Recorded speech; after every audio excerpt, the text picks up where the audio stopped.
بسم اللہ الرحمن الرحیم۔ پیارے ناظرین السلام علیکم۔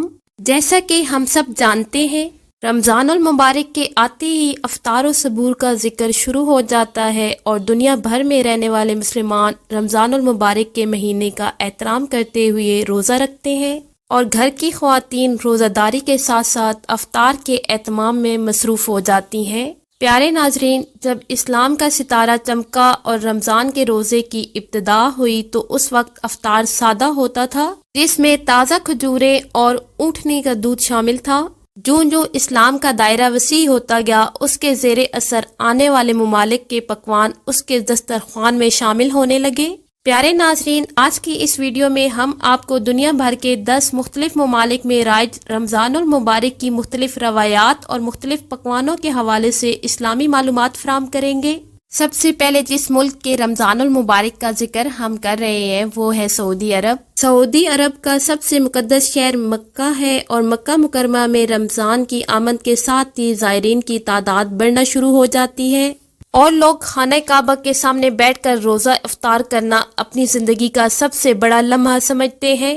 مکہ کے گرد بچھائے جانے والے دسترخوان کی لمبائی 12 کلومیٹر ہے، جو کعبہ کے گرد بچھایا جاتا ہے اور جہاں روزانہ لاکھوں افراد روزہ افطار کرتے ہیں، اور ایک اندازے کے مطابق ان پر 10 لاکھ سعودی ریال صرف ہوتے ہیں، اور یہ دنیا کی سب سے بڑی افطاری ہے جو صرف 10 منٹ میں سمٹ جاتی ہے اور فرش دھل کر صاف ہو جاتا ہے۔ روزانہ 50 لاکھ کھجوریں اور 20 لاکھ آب زمزم کی بوتلیں افطار کے دسترخوان پر سجائی جاتی ہیں۔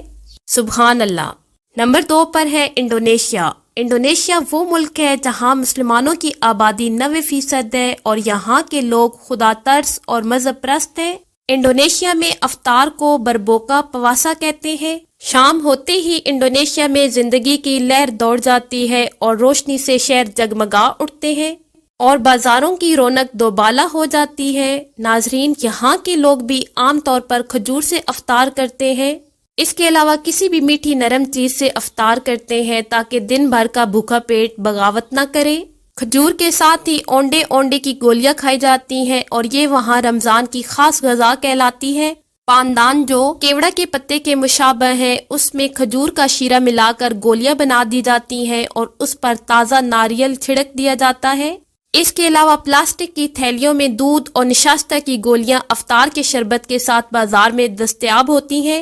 افطار کے دسترخوان پر بیف سموسا، ہلکی تلی ہوئی موسمی سبزیاں، می گورینگ مسالہ دار شکرکندی، کیلے کے ٹکڑے، ناریل کے دودھ اور کھجور کے پیڑے اور مرتبک موسمی پھل وغیرہ شامل ہوتے ہیں۔ نمبر 3 پر ہے مصر۔ ناظرین، مصر میں بھی رمضان المبارک کا مہینہ اپنے خوبصورت انداز میں جلوہ گر ہوتا ہے۔ مصر میں رمضان کے ساتھ فانوس، قندیل اور چراغ کی دلچسپ روایت جڑی ہوئی ہے۔ روشنی کا یہ منبع مبارک رمضان کے ساتھ ایسے جڑا ہوا ہے کہ اس ماہ کے آغاز سے قبل ہی اس کی خرید و فروخت شروع ہو جاتی ہے۔ جس طرح مسیحی بیت الحم کا ستارہ اپنے گھروں کی کھڑکیوں میں ٹانگتے ہیں، اسی طرح مصری بھی خوبصورت فانوس اپنے گھروں میں لگاتے ہیں۔ ایک حقائق ہے کہ صلاح الدین یوسف سال 1174 سے 1193 کے دور میں فانوس کا چلن شروع ہوا تھا، لیکن بعض مورخین کا کہنا ہے کہ سن 968 عیسوی میں جب سلطان معز الدین 15 رمضان کو مصر میں داخل ہوتے تو فانوس اور قندیل کی روشنی سے ان کا استقبال ہوتا۔ مصر میں افطار کے تھال سجائے جاتے ہیں تاکہ ہر شخص ہر طرح کی غذا کا لطف اٹھا سکے۔ افطاری میں کھجور کے ساتھ خشک میوے، انجیر، زرد آلو کے سلاد، رمضان کا مخصوص شربت، امرالدین کنافہ وہاں کی افطار کی خاص ڈشیں ہیں۔ نمبر 4 پر ہے ملائیشیا۔ ملائیشیا مسلمانوں کی کثیر آبادی والا ملک ہے۔ رمضان کی مناسبت سے سحر و افطار کے مذہبی اور اجتماعی پروگرام ملائیشیا میں بھی ترتیب دیے جاتے ہیں۔ انڈونیشیا کی طرح یہاں بھی افطار کو بربوکا پواسا کہتے ہیں۔ رمضان بھر میں یہاں کی مساجد میں غریب لوگوں کے لیے افطار اور کھانے کا انتظام بڑی فراخ دلی سے کیا جاتا ہے۔ افطار کے دسترخوان پر گنے کا رس، سویابین، دودھ میں نشاستہ کے رنگین ٹکڑے، لمبوک میں گوشت اور ہلکے مسالے میں پکا ہوا دلیا، مرغ اور چاول پلاؤ اور مرتبک ببولا مارک چاول کا روایتی پکوان بھی انڈونیشیا کے رمضان دسترخوان میں شامل ہے۔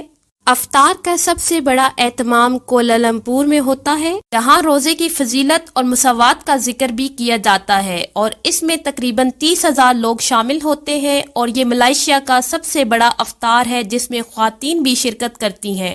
نمبر 5 پہ ہم جس ملک کا ذکر کر رہے ہیں وہ ہے اسلامی ملک فلسطین۔ فلسطین میں بھی لوگ رمضان المبارک کا استقبال بڑے جوش و خروش سے کرتے ہیں، اور چاند نظر آنے کی خبر کے ساتھ ہی نوجوان لڑکے اور لڑکیاں زبردست آتش بازی سے آسمان کو بقع نور بنا دیتے ہیں، اور اس بات کا عہد کرتے ہیں کہ اس ماہ مبارک کو اپنی آزادی کے لیے نئی توانائی حاصل کرنے کا ذریعہ بنائیں گے۔ ماہ رمضان کی آمد سے پہلے ہی فلسطین کے مختلف شہروں بالخصوص مقبوضہ بیت المقدس میں ایک نئی رونق اور چہل پہل شروع ہو جاتی ہے۔ وہاں کے لوگ اپنی مدد آپ کے تحت محلوں، گلیوں اور مساجد کی صفائی کرتے ہیں۔ شہریوں کی فلاح و بہبود کے لیے سرگرم کمیٹیاں شہر کی تزئین و آرائش میں لگ جاتی ہیں، اور رمضان المبارک تک شہر کو برقی کمکموں اور چراغاں کے ذریعے ایک نئے انداز میں خوبصورت بنایا جاتا ہے، تاکہ باہر سے بیت المقدس کی زیارت اور قبلہ اول میں عبادت کی غرض سے آنے والے شہر مقدس کی تاریخ کے ساتھ ساتھ اس کی موجودہ خوبصورتی سے بھی لطف اندوز ہو سکیں۔ نمبر 6 پر ہم جس عظیم اور خوبصورت ملک کی بات کر رہے ہیں وہ ہے ترکی۔ ترکی کو مساجد کا ملک کہا جاتا ہے۔ وہاں رمضان کا چاند نظر آتے ہی مسجد کو جلتے بجھتے کمکموں سے سجا دیا جاتا ہے تاکہ مساجد کی مینار زیادہ واضح نظر آئیں، جبکہ ان روشنیوں سے بڑے بڑے الفاظ میں ایثار و قربانی دینے والے پیغامات لکھ دیے جاتے ہیں جو بہت دور سے واضح اور صاف دکھائی دیتے ہیں۔ اس کے علاوہ ترکی میں سلطنت عثمانیہ سے چلی آنے والی مختلف روایات پر بھی عمل کیا جاتا ہے، جن میں زمام دفتری یعنی ایک ایسی کتاب جو دکانداروں کے پاس ہوتی ہے جس میں وہ ادھار لکھتے ہیں اور اس کتاب کو کھول کر غریبوں کو ادھار دیا جاتا ہے۔ اس کے علاوہ نیکی کی ٹوکری یعنی تندور پر ایک ایسی ٹوکری بھی لگائی جاتی ہے جس میں غریبوں کے لیے روٹیاں ڈالی جاتی ہیں۔ اس کے ساتھ ساتھ ترکی میں عثمانی روایات پر بھی عمل کیا جاتا ہے۔ نمبر 7 پر ہے متحدہ عرب امارات۔ متحدہ عرب امارات میں 15 شعبان کو رمضان المبارک کی تیاری کے لیے خاص اہتمام کیا جاتا ہے، جسے حق اللیل کہا جاتا ہے۔ حق اللیل متحدہ عرب امارات میں سب سے زیادہ مذہبی طور پر رائج رمضان کی روایات میں سے ایک روایت بن گئی ہے، کیونکہ اسے اماراتی قومی شناخت کا لازمی جز سمجھا جاتا ہے۔ اس کے ساتھ ساتھ رمضان کی آمد توپ کے ذریعے فائر کر کے کی جاتی ہے۔ متحدہ عرب امارات میں چونکہ مختلف ممالک کے لوگ مزدوری اور مختلف دوسرے کام کے لیے جاتے ہیں، اور ان کے اوقات کار اور ڈیوٹی کی ٹائمنگ میں کمی کر دی جاتی ہے، یعنی 12 گھنٹے کے کام کو کم کر کے 6 گھنٹے کا کر دیا جاتا ہے۔ اس کے علاوہ متحدہ عرب امارات میں مختلف ممالک سے تعلق رکھنے والے افراد اپنے اپنے انداز اور روایات کے مطابق سحری اور افطاری کرتے ہیں۔ نمبر 8 پر ہے سوڈان۔ پیارے ناظرین، سوڈان میں مسحراتی یعنی ایک شخص جو گلیوں کے اندر چکر لگاتا ہے اور اس کے ساتھ ایک چھوٹا بچہ ہوتا ہے جس کے ہاتھ میں ان تمام افراد کی فہرست ہوتی ہے جن کو سحری کے لیے آواز دے کر اٹھانا مقصود ہوتا ہے۔ سحری کے وقت دیہاتوں اور شہروں میں ایک شخص لالٹین تھامے ہر گھر کے سامنے اس کے رہائشی کا نام پکارتا ہے، یا پھر وہ گلی کے کونے میں کھڑا ہو کر ڈھول کی تھاپ پر حمد پڑھتا ہے۔ اگرچہ ان افراد کو سوڈان میں کوئی باقاعدہ تنخواہ نہیں ملتی، لیکن ماہ رمضان کے اختتام پر لوگ انہیں مختلف تحائف دیتے ہیں۔ ناظرین، یہ روایت سوڈان کے علاوہ دوسری اسلامی ممالک سعودیہ، مصر اور ترکی میں بھی ہے۔ سوڈان میں سحری اور افطاری مختلف انداز اور مختلف طریقوں سے کی جاتی ہے، اور سوڈانی پکوان سحری اور افطاری میں استعمال کیے جاتے ہیں۔ نمبر 9 پر ہے بھارت۔ پیارے ناظرین، بھارت میں بھی رمضان مذہبی عقیدت و احترام کے ساتھ منایا جاتا ہے۔ سحری اور افطاری کے وقت مختلف قسم کے پکوان بنائے جاتے ہیں۔ بھارت میں رمضان المبارک کے حوالے سے مسلمانوں کے اندر ایک روایت پائی جاتی ہے جو رمضان کے پہلے جمعہ کو اونٹ کی قربانی کے ذریعے ادا کی جاتی ہے۔ بھارت کے مختلف علاقوں میں لوگ رمضان المبارک کے پہلے جمعہ کو اونٹ کی قربانی کر کے گوشت تقسیم کرتے ہیں۔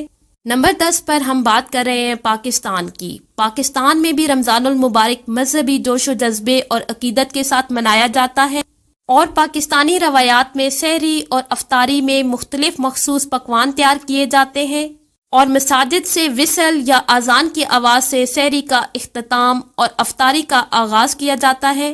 بعض بڑے شہروں میں لوگوں کو سحری کے لیے ڈھول بجا کر بھی جگایا جاتا ہے۔